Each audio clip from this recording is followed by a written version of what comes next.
Vamos ler o nosso texto base, Efésios capítulo de número 6, versículo 10 e o versículo 11. Nós estamos trabalhando esse texto já há algumas terças-feiras e hoje nós vamos dar continuidade. É um assunto longo, porque precisa ser longo para que haja uma compreensão.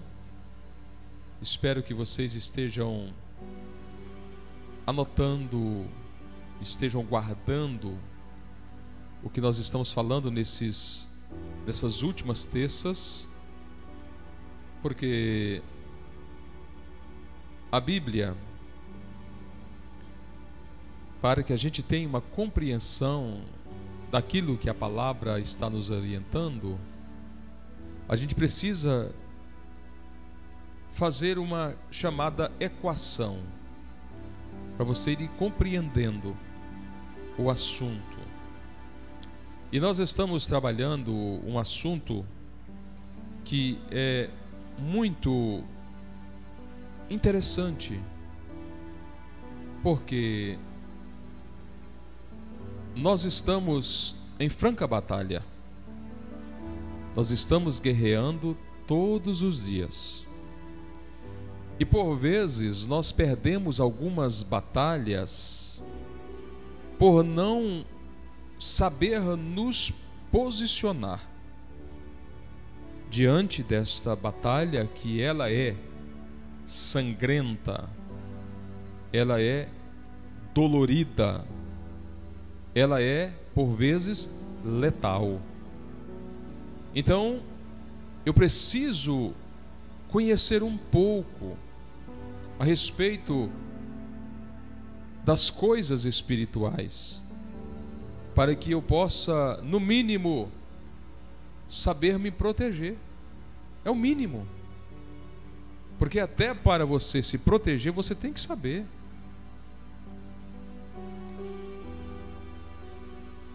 Nós estamos vivendo uma época da igreja do Senhor Jesus na terra de muitas dificuldades. As batalhas, elas têm mudado de nível. As batalhas têm mudado de nível. E porque ela mudou de nível, às vezes nós não estamos atentos. Eu estava conversando ontem à noite com um obreiro e ele estava dizendo: pastor, quando eu olho para a igreja em que eu estou,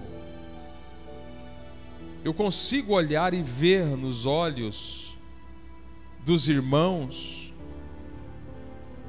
um desalento, um desânimo.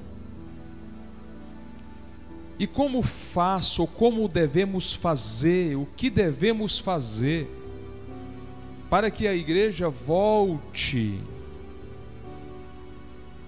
a sentir a presença de Deus como antes?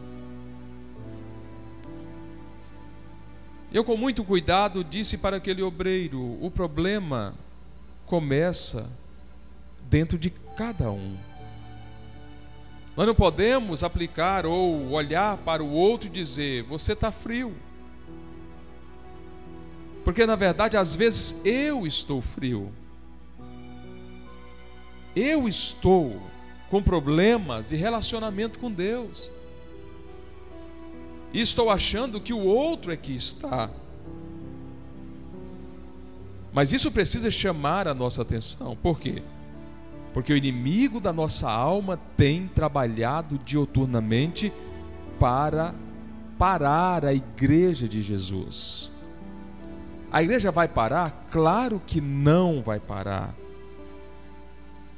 Claro que não vai parar. Porque na hora certa o Senhor vai derramar sobre a igreja o avivamento. Só que para o avivamento acontecer dentro de cada um de nós, nós precisamos estar preparados para receber. É muito parecido com alguém que compra um carro, mas não sabe dirigir. Vai ficar inutilizado, porque não sabe manusear aquela ferramenta. O que o Senhor Jesus está dando à nossa igreja nesses últimos tempos é a oportunidade de aprender um pouco mais a respeito das coisas espirituais. Eu vou contar algo para vocês aqui em rápidas palavras. Eu acredito e creio nisso há mais de 20 anos. E eu persigo isso o tempo inteiro. Eu estava na Praça dos Girassóis há mais de 20 anos atrás, quando nós estávamos em um dia que comemorava-se o dia da Bíblia.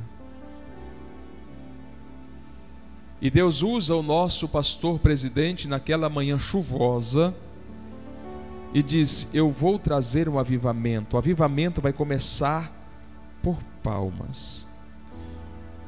Aparentemente é uma palavra normal, mas não é. Porque a mensagem continuou dizendo que Deus derramaria da sua graça sobre Palmas, sobre o estado Tocantins e os demais estados da nação brasileira, e romperia as fronteiras, e esse avivamento alcançaria outros países. Para quem não sabe, nós estamos exatamente no centro do Brasil. O nosso Palácio Araguaia é o centro geodésico do Brasil.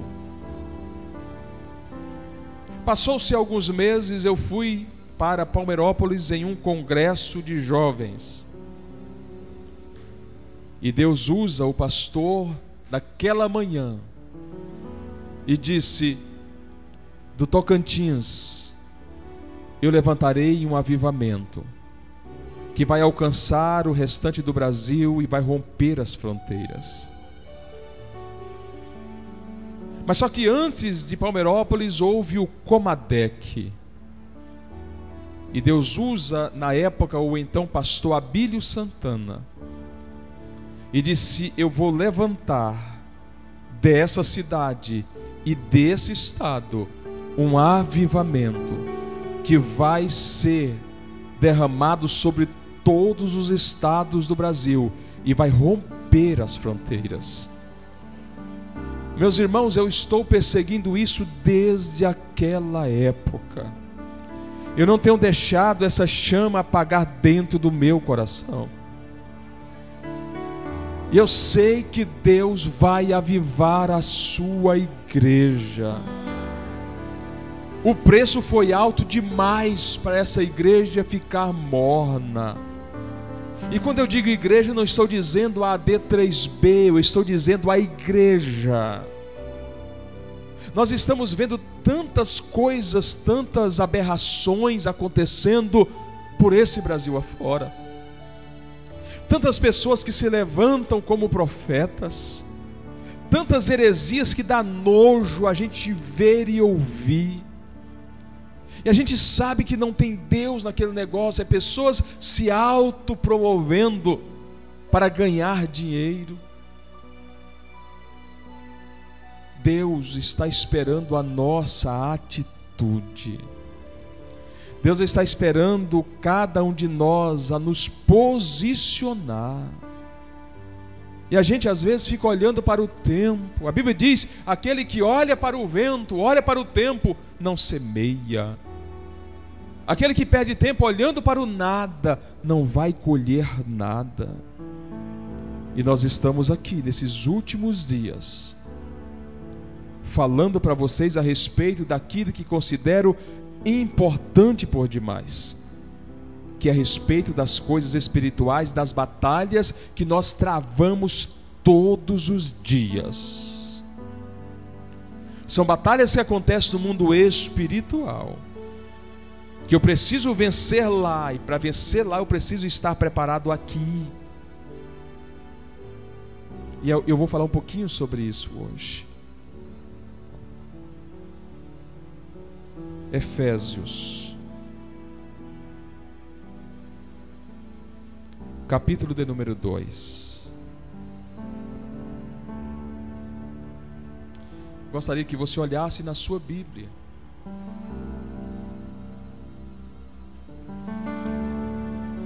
E você pode marcar também.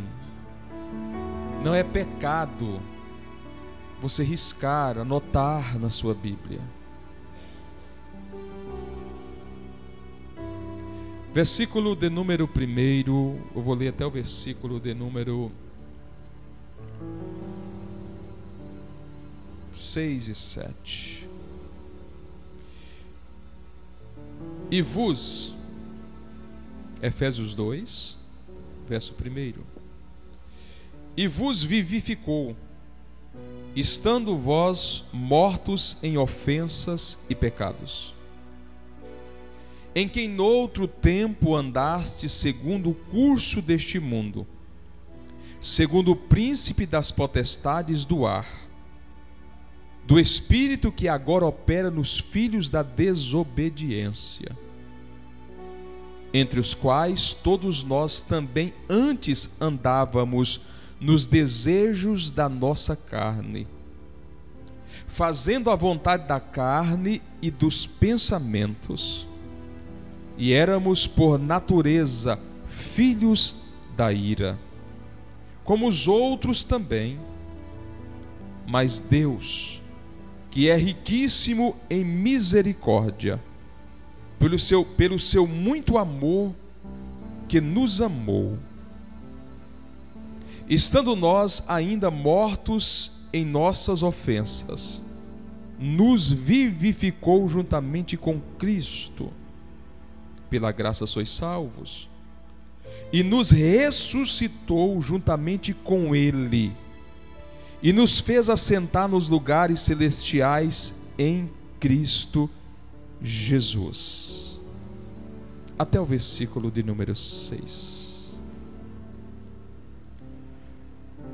Paulo, ele está trazendo as informações importantes para a igreja. A primeira coisa que eu quero observar com vocês aqui é o versículo de número 2 do capítulo 2, em que noutro tempo andaste segundo o curso deste mundo, segundo o príncipe das potestades do ar. Lembra de Efésios 6? Do espírito que agora opera nos filhos da desobediência. Quando o apóstolo Paulo escreve aos Romanos, no capítulo 12, ele diz: e não vos conformeis com este mundo, mas sedes transformados pela renovação do vosso entendimento, ou da vossa mente. Percebam que o apóstolo Paulo está tratando exatamente da mesma coisa. Que o grande desafio e o grande problema que nós enfrentamos está no campo da nossa mente. E ele está falando a respeito disso e dizendo que noutro tempo nós andávamos segundo o curso deste mundo. O versículo 3 diz: e entre os quais todos nós também antes andávamos nos desejos da nossa carne, fazendo a vontade da carne e dos pensamentos. Todas as vezes que a gente tenta agradar a nossa carne, nós estamos pecando. Todas as vezes que eu dou espaço para os meus pensamentos, que são produzidos segundo as emoções que estão sendo geradas em mim, quando há desejos que não glorificam a Deus, eu estou andando de acordo com o fluxo do mundo. Então perceba, Oséias, que estar de acordo à vontade de Deus andar de acordo à vontade do Espírito não é uma tarefa muito fácil. É preciso abrir mão de todos os meus desejos pessoais e carnais para agradar aquele que me chamou. Agora perceba que Paulo, escrevendo aos irmãos de Filipenses capítulo 2, versículo 5 a seguir, coloque para nós aí, por gentileza, irmão Denis. Filipenses capítulo 2, versículo 5 a seguir, diz assim: de sorte que haja em vós o mesmo sentimento que houve também em Cristo Jesus, que, sendo em forma de Deus, não teve por usurpação ser igual a Deus, mas aniquilou, esvaziou-se a si mesmo, tomando a forma de servo, fazendo-se semelhante aos homens, e achado na forma de homem, humilhou-se ou esvaziou-se a si mesmo, sendo obediente até a morte e morte de cruz. Até aí. Você vai perceber que aqui, pregador Romário, o Senhor Jesus, na sua pedagogia infalível, Ele está demonstrando a nós como nós devemos nos proceder. Aqui ele teve 2 esvaziamentos. O primeiro, ele pegou os seus atributos e colocou do lado. Disse: eu não vou usar esses atributos. Ou seja, ele esvaziou-se dos seus atributos. E se não bastasse isso, o versículo 8 está dizendo: e achado na forma de homem, esvaziou-se a si mesmo. É o segundo esvaziamento. Olha só, e humilhou-se a si mesmo, sendo obediente até a morte. E não era qualquer morte, o senhor falou sobre isso aqui. Era a morte de cruz, que era a pior morte da época, para os meliantes mais perigosos. Ele esvaziou-se por 2 vezes, para nos ensinar como nós devemos nos comportar. E perceba que ele deixa os seus atributos, porque ele é Deus, ele era Deus, continua sendo Deus. Ele se esvazia dos seus atributos para mostrar para nós, para igualar ao nosso nível. Agora, se não bastasse se encarnar como homem, nessa carcaça de homem, ele esvazia-se a si mesmo ao ponto de ser levado à morte de cruz. E o pior, não devia nada. Perceba que esse esvaziamento que ele trouxe, ele tira de dentro dele qualquer tipo de razão, porque ele não devia nada. Ele veio para morrer no lugar do outro. Mas o que Jesus está fazendo é ensinando a nós como nós devemos nos comportar se nós queremos agradá-lo. Aí o apóstolo Paulo, agora escrevendo aos irmãos de Éfeso, no capítulo 2, verso 3, diz: entre os quais todos nós também antes andávamos nos desejos da nossa carne, satisfazendo o desejo da nossa carne. O que é que a carne tem? Quais são os desejos da carne? O que é que a carne gera? Quais são as obras da carne? Gálatas capítulo de número 5, coloca para nós, Denis. Gálatas capítulo de número 5, verso 19 a seguir. Porque as obras da carne são manifestas, as quais são. Agora vem, observa, olha o que Paulo está dizendo. E nós estamos falando sobre batalha espiritual. Eu preciso estar preparado aqui, fisicamente, o meu corpo físico tem que estar preparado para a guerra que existe lá em cima, Oséias. O problema nosso é que nós queremos vencer lá em cima sem nos preparar aqui embaixo. Nós queremos vencer no mundo espiritual sem estar preparado, ou pelo menos buscar estar preparado, irmão Jacques, no nosso físico, na nossa vida cotidiana. O que a carne produz? A carne só produz isso. Jacques, a carne não produz nada que presta.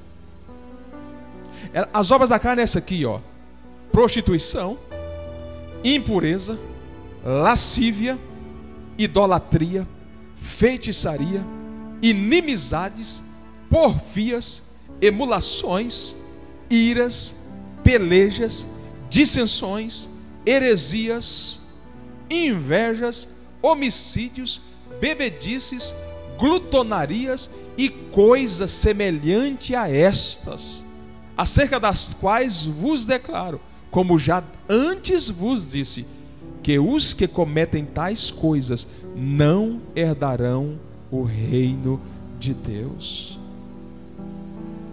O negócio é mais sério do que nós imaginamos. Ser crente fiel para ir para o céu não é de qualquer jeito.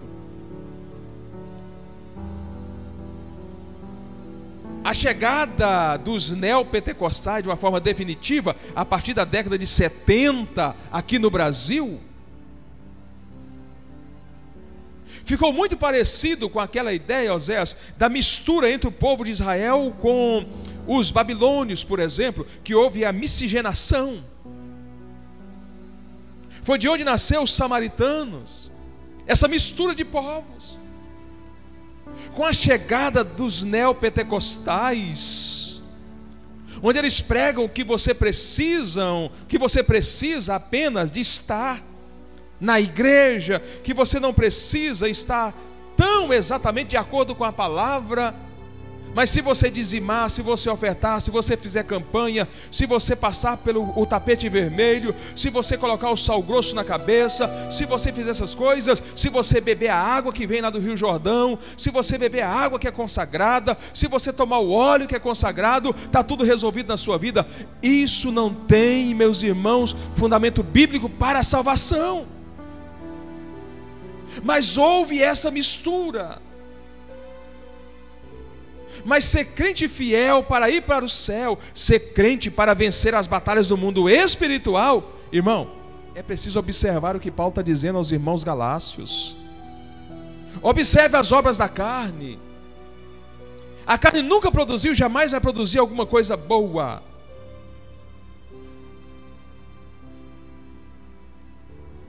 É disso que o apóstolo Paulo está falando.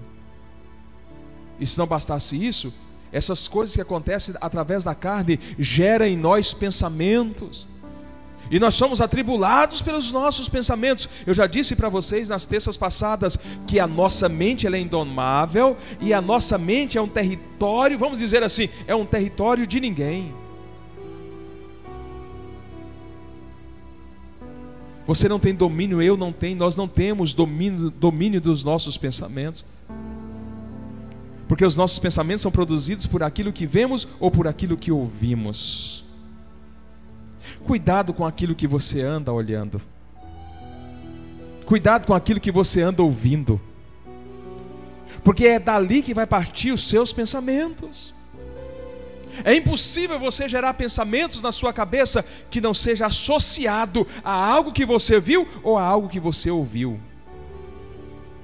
Não existe nenhuma possibilidade de você gerar pensamentos de alguma coisa que não esteja associado àquilo que já está no seu coração. Ou você viu, ou você ouviu. Aí eu preciso ter cuidado. É por isso que Jó, quando estava no seu momento de angústia, no capítulo 31, versículo 1, ele diz: eu fiz uma aliança com os meus olhos. Ele estava dizendo: eu fiz uma aliança com os meus membros. Aliança de compromisso para manter retidão. Vamos lá.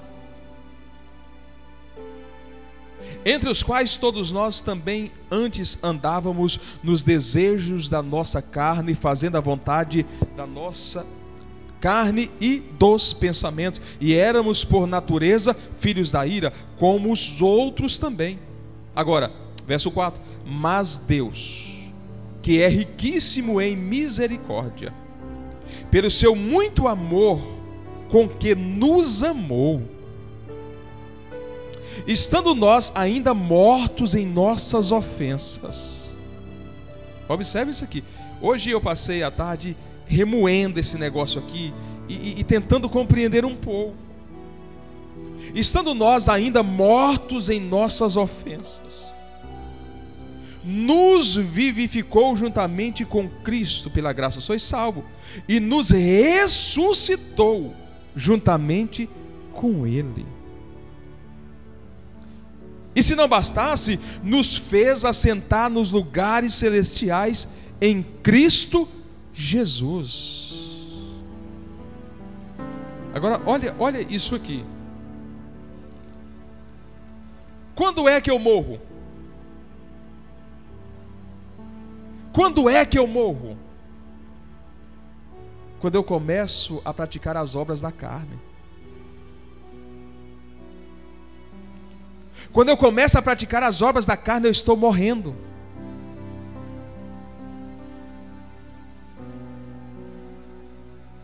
Mas quando eu compreendo o plano de salvação para a minha vida, quando eu aceito a Jesus definitivamente em minha vida, e tenho Ele não apenas como Salvador, mas como Senhor da minha vida, eu estou sendo ressuscitado. Mas não apenas ressuscitado, porque lá no Éden nós herdamos a morte. Romanos, capítulo de número 5. Deixa eu ver se eu encontro esse texto aqui na Bíblia. Romanos, capítulo de número 5, versículo 12. Texto conhecido de todos. Pelo que, como por um homem entrou o pecado no mundo, e pelo pecado a morte, assim também a morte passou a todos os homens. Por isso todos pecaram. Eu quero pegar só esse texto, só esse viés, para aplicar ao que nós estamos estudando aqui. Nós morremos nas nossas ofensas, em razão do pecado. E porque muitos estão mortos espiritualmente, eles pecam. O homem não foi feito para morrer, nem experimentar a morte.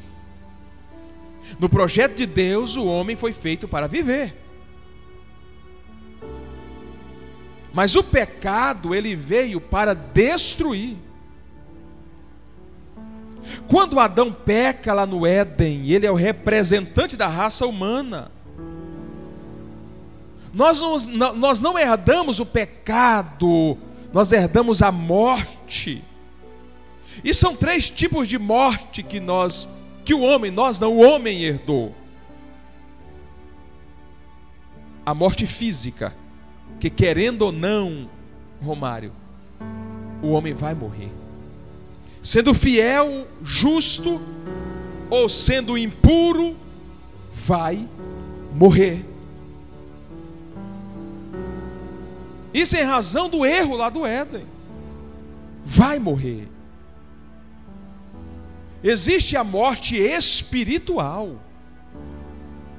A morte espiritual ocorre quando eu dou espaço para as obras da carne.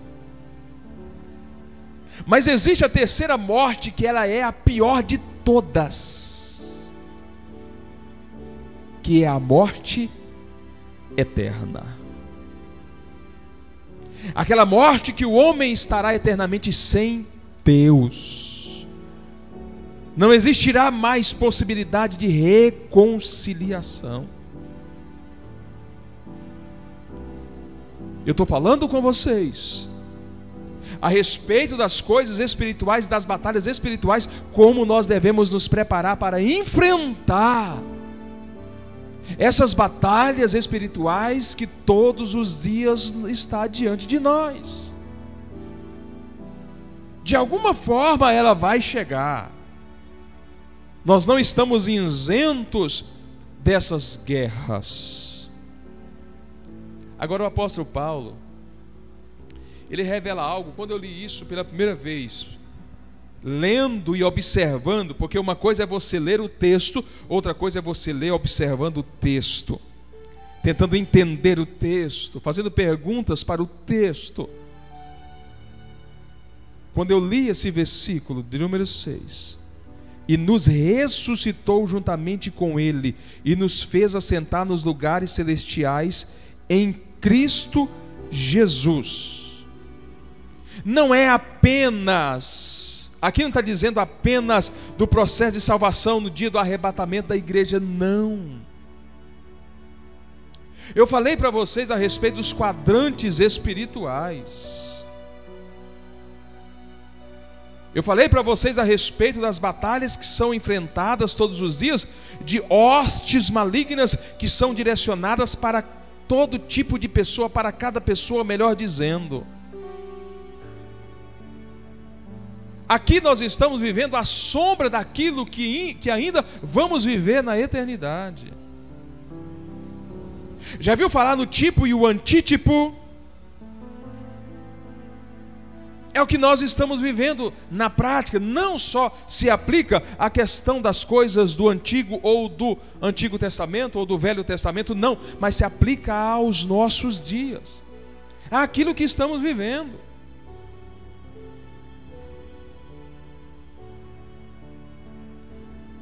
E aí o Senhor Jesus, quando nós aceitamos Ele, eu já disse isso para vocês aqui e vou repetir de novo, porque eu tenho algo a acrescentar aqui, que Deus me falou ontem, através de um estudo.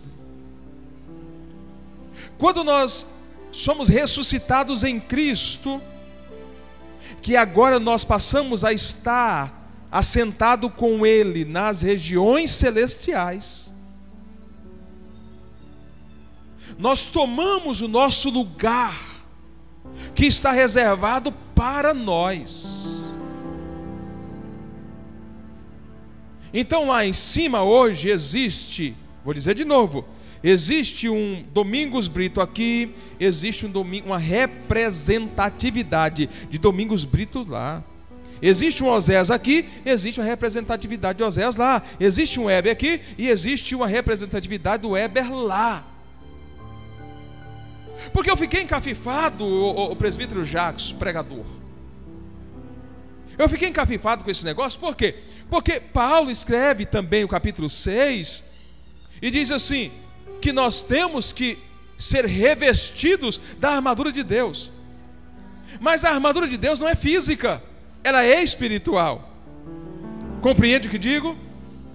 Então, significa dizer que essa armadura de Deus, pastor Liberato, ela vai ser revestida no homem espiritual que está lá, não no que está aqui. Então as minhas guerras, as minhas batalhas, eu só vou vencer se eu estiver revestido com a armadura de Deus lá. E não tem como enganar, não tem como vestir uma armadura falsa no Jacques de lá. Você pode maquiar aqui, você pode maquiar aqui, você pode dizer que é crente aqui, você pode dizer que perdoa aqui, você pode dizer que é santo aqui, você pode vestir uma capa aqui, mas lá não.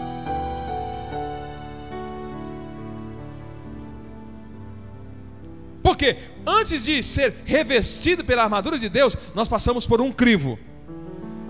Hebreus capítulo 4, versículo 12. Porque a palavra de Deus, ela é viva e eficaz, e mais penetrante do que qualquer espada de dois gumes, e penetra até a divisão da alma e do espírito, das juntas e medulas, e é apta para discernir os pensamentos e as intenções do coração. Não adianta, tem um crivo. Então significa que nós estamos aqui, mas temos uma representatividade lá. Você só vai vencer lá. Você só será vencedor lá, se você estiver preparado aqui. Mas o mais incrível é que a sua vitória lá, ela tem um reflexo direto aqui. Eu vou dizer de novo: você só poderá ser revestido da armadura de Deus para guerrear lá, se você estiver preparado aqui.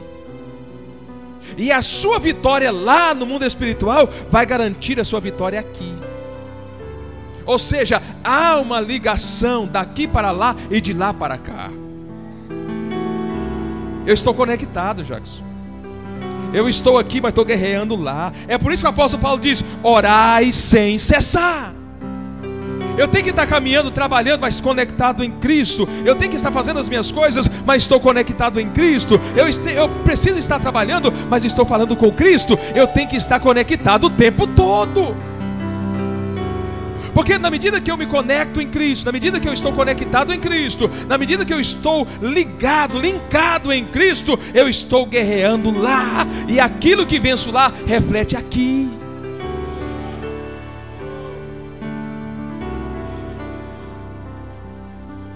Ele nos deu as ferramentas para vencermos e sermos vencedores. Olhem para cá. Vou dar um exemplo para vocês aqui, que dei aqui no domingo. Foi no domingo que eu conversei com vocês? Foi no domingo que eu conversei acho que com alguns de vocês aqui. Depois do culto. Como nós temos problemas no mundo espiritual, pastor Zé Carlos. E nós nem imaginamos. Nós temos problemas que precisam ser resolvidos, decano. Precisa ser resolvido. Coisas que você fez lá no passado. Não é uma regressão. Você só precisa resolver. Situações que ocorreu no passado e você ficou mal resolvida. Você veio embora, você seguiu para frente e está pensando que o tempo apaga. Entenda uma coisa. Hebreus capítulo 12. Nós estamos rodeados de uma tão grande nuvem de testemunhas. Você tem um histórico lá em cima, negativo ou positivo, você tem um histórico. E esse histórico está ativo, e ele será consultado o tempo todo. Lembra de Colossenses, que fala sobre a cédula que foi rasgada? Colossenses 2:14. A cédula que foi rasgada foi cravada na cruz. A cédula da acusação. Presta atenção numa coisa aqui. Tudo que você faz nessa terra, de bom, de maravilhoso, glorifica a Deus. Mas tudo que você faz contrário à vontade de Deus, os espíritos malignos estão assinando, estão escrevendo aquilo ali e está te acusando diante de Deus. Quando você querer se posicionar para guerrear, diz: opa, tu não vai avançar porque você tem essa falha aqui. Situações que precisam ser resolvidas. Não deixe o tempo passar sem resolver os problemas. O apóstolo Paulo, ele mesmo que diz: não deixa o sol se pôr sobre a vossa ira. O pecado de hoje, confessa hoje. O problema de hoje, resolve hoje, não deixa para amanhã. Porque senão amanhã você vai ter que resolver o de amanhã e o de ontem que você não resolveu. E por vezes você não resolve o de ontem. Caça aquele texto para mim lá. Gênesis, acho que é o capítulo 26. Quando Esaú chega diante de Isaac e oferece, quando Jacó chega diante de Isaac e oferece o guisado. Chegou a hora de o patriarca abençoar seus filhos. A Rebeca ouviu a conversa por detrás da porta. 27:4, Gênesis 27:4. A Rebeca ouviu a conversa de trás da porta, que o velho Isaac disse para Esaú: Esaú, vai lá no mato, meu filho, você é caçador? Mata uma caça, faz um guisado daquele que só você sabe fazer, traz para mim, para que eu coma e a minha alma se alegra. Irmão, nisso eu aprendi, Jacques, que a alma da gente se alegra com comida. Você quer ver uma pessoa triste, zangada, está com fome, irmão. Que eu coma e a minha alma se alegra e te abençoe. Só que Rebeca estava ouvindo a prosa. O que ela fez? Foi lá no Jacó, disse: Jacó, vamos lá, seu pai chegou a hora do seu pai abençoar. Vai lá, mata um cabrito. Esaú está no mato, caçando lá o animal. Ela pega o cabrito, mata o cabrito, faz o guisado do jeito que Esaú fazia, até porque foi ela que ensinou seu filho. Quando Jacó chegou na porta com o guisado, aí tem uma pergunta: e faz-me um guisado saboroso, como eu gosto, e traz tal. É mais para frente um pouquinho, pode passar. Veja qual é o versículo aí.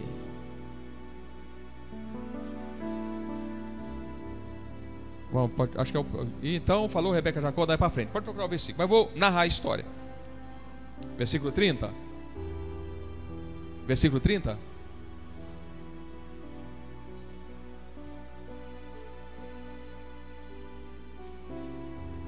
Tá bom, depois você lê o capítulo 27. Ele pergunta: quem é você? Ou qual é o seu nome? Verso 18.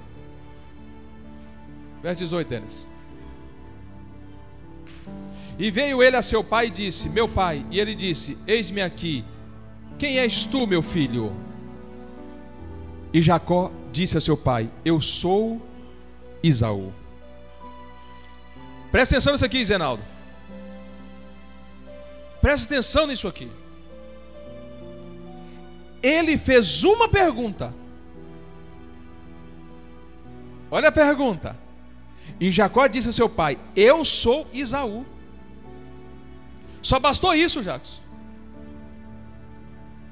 Essa fala travou o mundo espiritual. Houve uma ilegalidade ali, uma fissura. Gente, no capítulo 25, se me falha a memória, Deus tinha feito uma promessa para Rebeca: o maior servirá ao menor.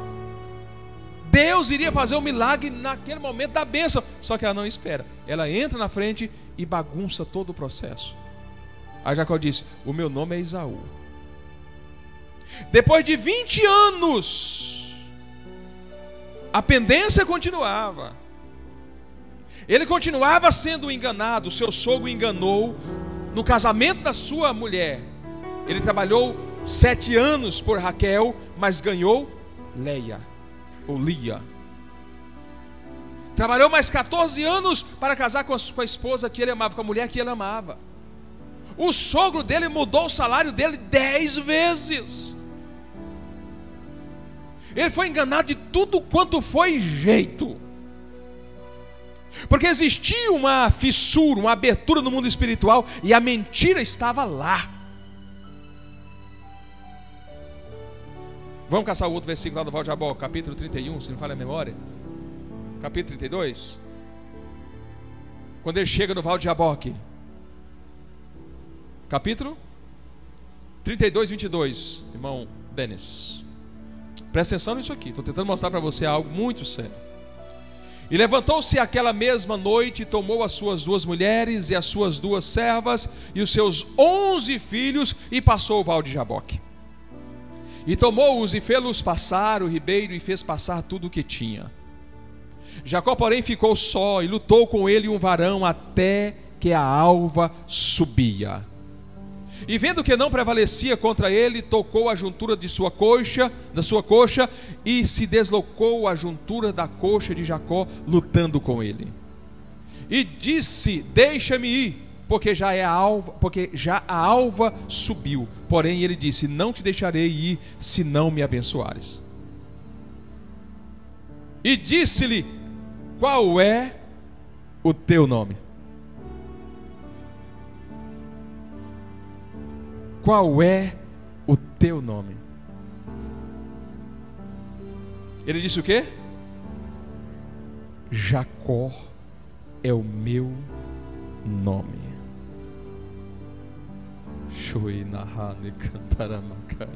Observa o que Deus faz. Depois de 20 anos, Deus dá a oportunidade para esse Jacó da terra, mas que estava como Esaú no mundo espiritual.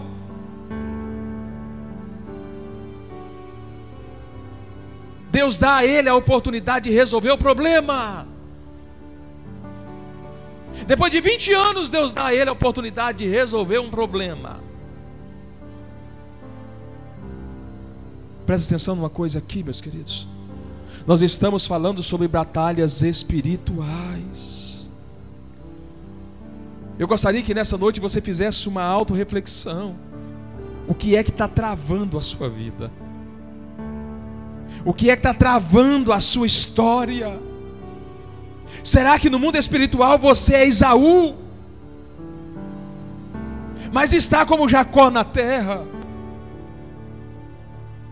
É preciso falar a verdade para Cristo. Não dá para enrolar o tempo todo, falsificando a minha espiritualidade. Se você é Jacó aqui na terra, tem que ser Jacó lá. Não dá para ser Jacó aqui e ser Esaú lá em cima. Porque quando eu reconheço que sou Jacó aqui, ele vai mudar o meu nome, eu serei Israel lá. Israel lá é invencível, ninguém vence Israel.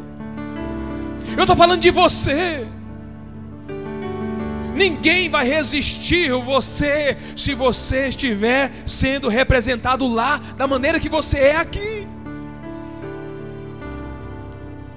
A gente prefere viver uma vida mesquinha, miserável, o orgulho predominando em nós o tempo todo, mas não reconhecemos que precisamos de falar a verdade.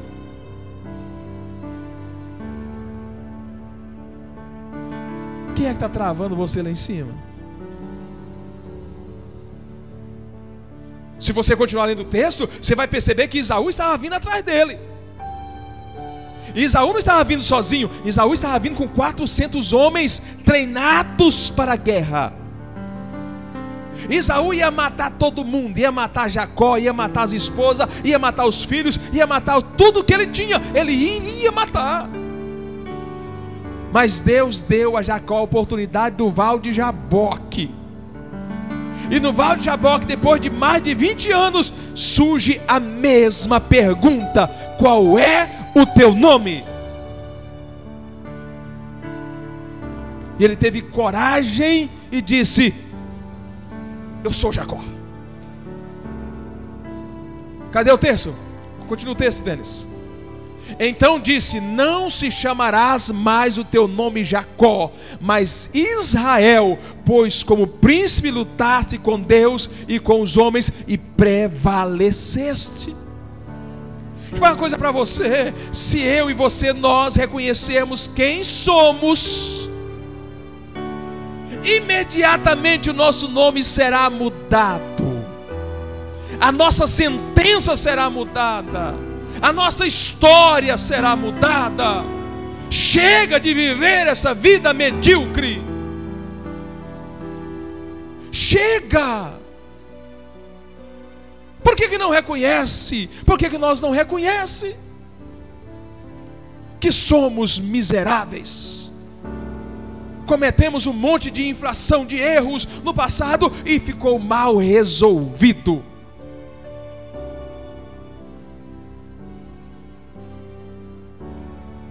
Aqui não é o G12, mas você pode fazer uma introspecção, voltar no seu passado, na linha do tempo, e verificar onde foi que você errou e você não resolveu o problema. Resolva as suas pendências. Resolva. E você vai começar a ter a sua representatividade em Cristo. E você vai vencer lá, vencendo lá, você vence aqui. É primeiro lá. Você vence lá no mundo espiritual, só que a sua vitória lá está condicionada ao seu comportamento aqui. É preciso. É necessário. Nós estamos sendo preparados para um grande avivamento. Deus vai mover as águas sobre nossas vidas. E nós vamos ser cheios da presença de Deus como nunca antes. Nós vamos estar parecido com a família daquele homem que ficou com a arca durante 3 meses na casa dele. Qual é o nome daquele homem? Obed-edom. Um cara que nem fazia parte da linhagem. A arca ficou na casa dele, mas a arca tinha ficado na casa de outro cidadão lá, de Abinadab, por mais de 20 anos, e ele não fez uso da presença de Deus. É outra mensagem extraordinária. 20 anos na casa de Deus e não fazia uso da presença de Deus, só enganava. Era o sacerdote que enganava, era os filhos do sacerdote que enganava, era a igreja que enganava. Não, nós estamos sentindo a presença. Mentira. A arca estava lá toda cheia de teia de aranha, guardada em um depósito. Até que um dia Deus levanta um homem por nome Davi, vai buscar a arca cai, a arca vai caindo, e agora aparece esse homem por nome de Obed-edom, fica com a arca durante 3 meses, e a Bíblia diz que nesses 3 meses, a presença de Deus fez uma mudança geral na casa daquele homem. As vacas dele, tudo ficou em prenha. Os animais renderam, a roça deu fruto, os filhos foram abençoados, o casamento abençoado, a casa foi abençoada em 3 meses de presença. Mas a questão não é essa, a questão que quando ele experimentou a presença de Deus, Crônicas registra isso, ele e a casa dele, quando Davi foi buscar a arca, disse, me dá a arca, eu vou levar a arca lá para Jerusalém. Ele disse, você pode levar a arca, mas eu vou junto. Quem experimenta a presença de Deus uma vez na vida, não consegue ficar mais um dia sem a presença de Deus. O problema nosso é que nós ainda não experimentamos a presença de Deus como deve ser experimentada. Nós choramos na igreja, nós gememos na igreja, nós dá glória na igreja, mas quando a gente sai da igreja, a gente volta a ser exatamente aquele que nós éramos antes de entrar na igreja. Não aconteceu mudanças nenhuma. Precisamos mudar o nosso comportamento. Deus quer fazer algo grandioso na nossa vida, mas a gente precisa de mudança. Eu gostaria que você voltasse para sua casa hoje, perguntando para você mesmo, o que é que eu preciso resolver? O que é que eu preciso resolver? Onde foi que eu errei no passado e deixei algo mal resolvido? Pastor, como é que eu vou resolver as coisas do passado?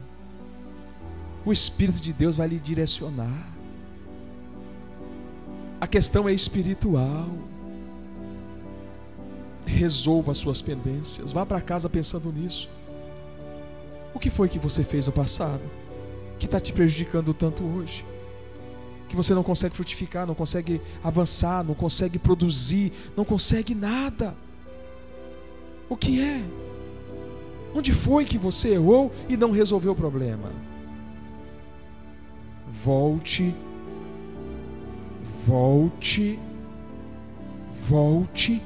e resolva. O que o anjo exigiu aqui? Qual era a exigência? Era uma só: falar a verdade. A exigência só era uma: falar a verdade. Aí você vê essa coisa do texto, Isaú chega correndo, abraça, e eles choram copiosamente, porque foi resolvido lá, e foi resolvido aqui. Fica de pé, meus irmãos. Na próxima terça nós vamos continuar, porque nós precisamos ainda finalizar dentro desse mês de outubro. Nós precisamos ser revestidos. Nós nem chegamos na armadura, nas peças da armadura. Eu não sei se eu vou conseguir.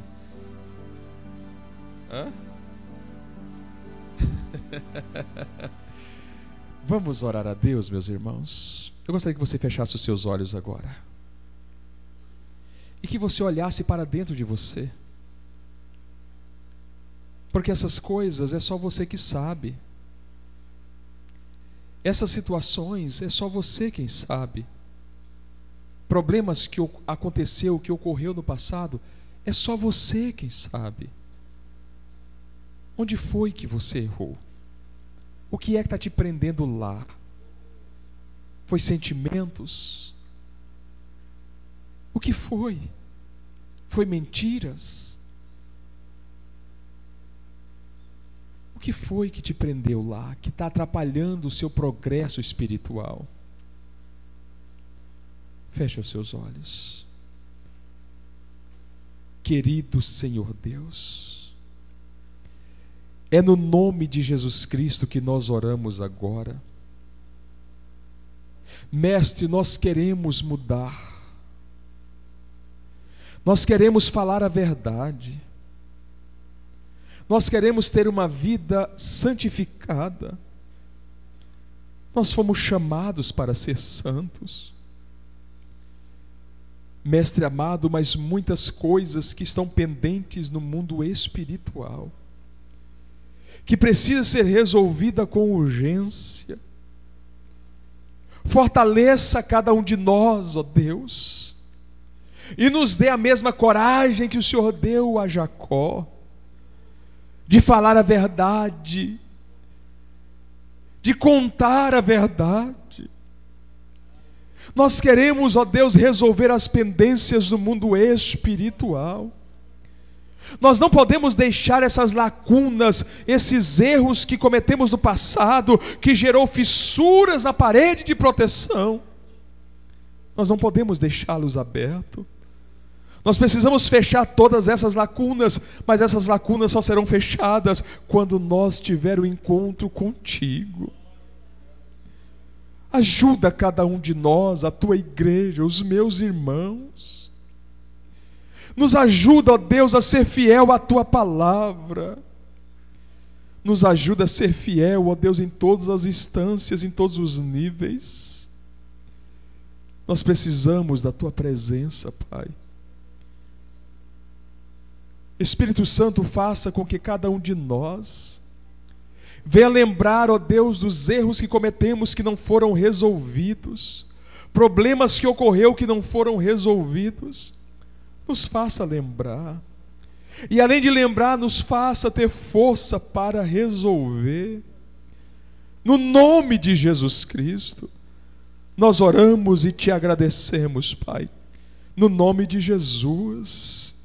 E peço a ti, Senhor, a proteção dos céus sobre a tua igreja. Papai amado, nós estamos estudando um pouquinho sobre batalha espiritual.